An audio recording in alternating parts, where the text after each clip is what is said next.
Орхуул аймгийн засаг даргын санаачлахаар нийтийн биеийн тамирыг хөгжүүлэх зорилгын хүрээнд алхалт 10,000 аяныг 1 сарын хугацаанд буюу 2025 оны 5 сарын 1-ээс 2025 оны 6 сарын 1-ний хугацаатайгаар зохион байгуулагдахаар одоо эхэлж байна. Энэхүү аяны хүрээнд маань 7 хоног болгоны Баасан гаригийн 7 цагт Миний Монгол цэцэрлэгт хүрээлэнгийн хөл бөмбөгийн талбай дээрээс алхалтыг хийгээд тухайн алхалтан дээрээ шуман бүжиг, биелгээ, Монгол биелгээг дасгал хөдөлгөөнтэй хослуулах аэробик, дугуй болон гүйлтийн арга хэмжээнүүдийг хослуулан ингээд зохион байгуулахаар төлөвлөж байгаа.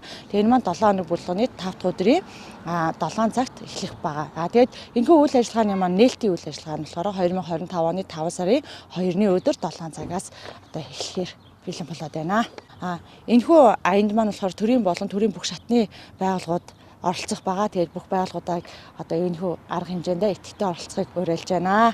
Тэгээд одоо ойрын 5 болон 6 сарын хугацаанд нийтийн биеийн тамирын зохион байгуулах ажлууд маань болохоор нийтийн одоо сургуулийн өмнөх боловсролын цэцэрлэгүүдийн хүүхдүүдийн дундах гимнастикийн баяр байгаа. Төрийн байгууллагуудын дундах ажлын байрны дасгал хөдөлгөөний баярын үйл ажиллагаа маань бас зохион байгуулагдах байгаа.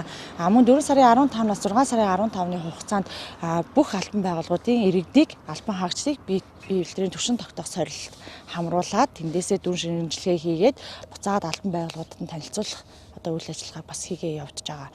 Мөн 5 сард бас нэг онцлог нь болохоор Монгол улс орон даяар засгийн газрын тогтоолоор нийт иргэдийн дунд иргэдийн спортын наадам зохион байгуулагдаж байгаа. Тэгээ энэ маань нийтдээ 4 үе шаттай 2025 оны 5 сарын 9-өөс 11-ний хугацаанд сумдын 1-р үе шат буюу сумдын дундх тэмцээн 16-наас 17-ны хооронд болохоор аймгийн хэмжээнд 2 дахь шат маань хийгдэнэ.